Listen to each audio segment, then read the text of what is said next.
Okay, we're going to start on Federalist number 16. This is part 1.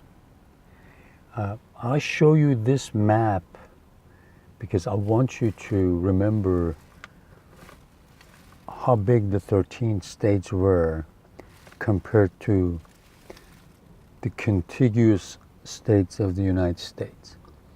Remember, we talked about contiguous means connected. So 48 states of the United States are connected. The other 2 that are not are Alaska and Hawaii. But look at this, and one reason I have the yellow highlight, that's where the 13 colonies and the 13 new states would be. Look at the land mass that they have.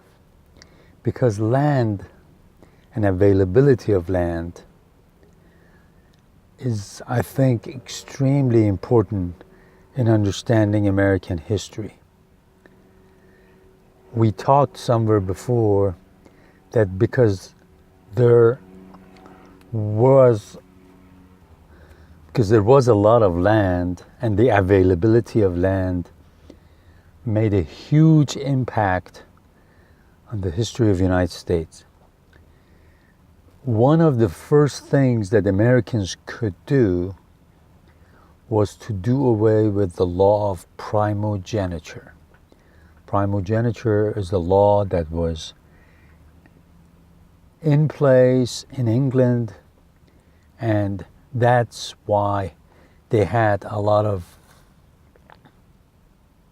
aristocracy there, because by this law you could give all your land and all your wealth to your firstborn son. Primo means prime, first. Geniture, remember the word gene? Primogeniture. So they would give the first land, all the land to their first son, and this way they could keep one member of the family always wealthy, and that line of aristocracy would continue. And that's why they had the lords, the barons, and all these aristocracy, people, the aristocrats in Britain. Whereas in the United States, because of availability of land, you didn't have anything to worry about. You had plenty of land, and that made the distribution of land and the distribution of inheritance very fair. And that was one of the main reasons that the United States became a very egalitarian country. Equality started becoming the buzzword, very important. So make sure you keep that in mind, whether this map is in front of you or not, because our purpose is to study American history in the light of federalism. So this will give you an idea of how things developed and kind of give you a better and bigger context for studying American history. Okay, now after the Revolution, after the British signed the peace treaty, these lands came into the possession of the United States. These blue lands are territories. This is Northwest Territory because it was northwest of the United States at the time. If this is United States, this will be the Northwest. And it was, the borderline was the Ohio River, which is this river right here. And this is the territory they call south of Ohio River right there. So all new states will come out of this. So let's see what Hamilton says in Federalist number 16. The tendency of the principle of legislation for states or communities in their political capacities, as it has been exemplified by the experiment we have made of it, is equally attested by the events which have befallen all other governments of the Confederate kind, of which we have any account in exact proportion to its prevalence in those systems. He says, We are living under a Confederate government right now. Articles of Confederation. Reading the previous Federalist Papers, we have looked at it, that he says over and over, that Publius says over and over, one of the main problems of the Confederacy that we are trying to correct by adopting this new Constitution is because we legislate, we pass laws, and it's based on legislation for states or communities in their political capacities. In other words, whatever law we write in the Congress, we have to keep in mind that these states are almost sovereign. So we can't go to the citizens inside those states and say, you have to follow the national law, the federal law, the confederal law, the law that national government says. We have to go look at the states, ask them to apply the law. So he says, we have seen over and over what kind of problems that has created. During the war, we would ask for soldiers, we would have requisitions, ask you for things, you would never send it to us because all our laws applied to the states or communities in their political capacity, not to the people that lived in those states. Okay, so again, he's reminding them of the problems that the Confederation Congress, the government of the United States under the first Constitution, has had.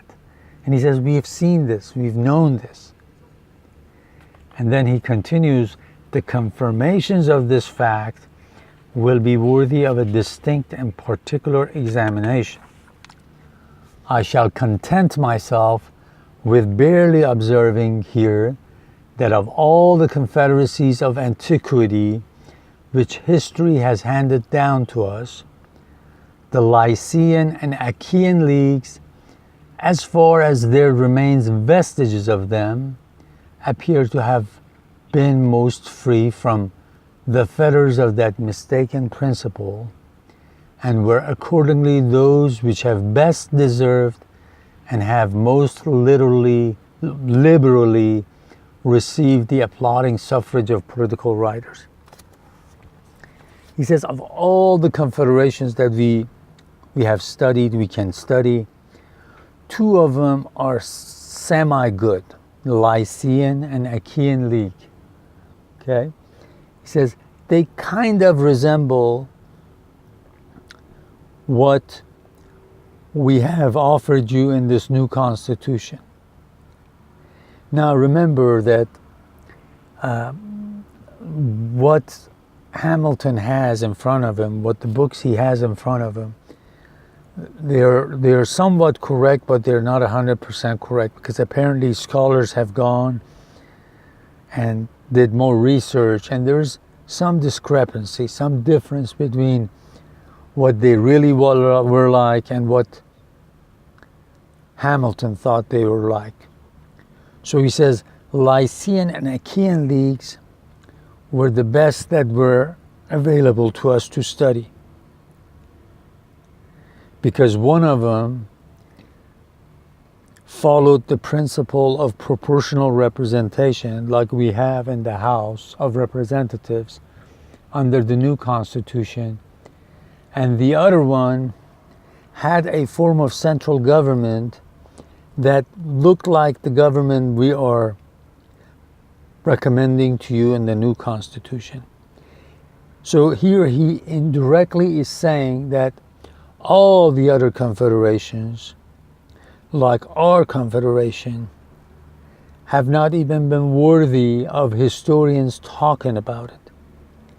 They've had problems. They've not been able to keep prosperity for their people, security and safety.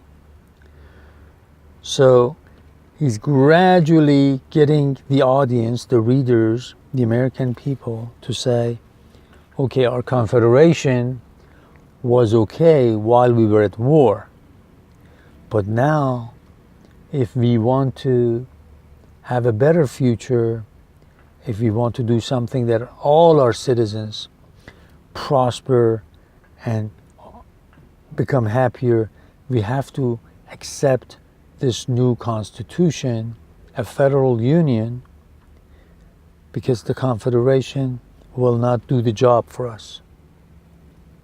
When he says they've received the applauding suffrages of political writers, means these are the only ones that the political writers, the historians, and the famous people that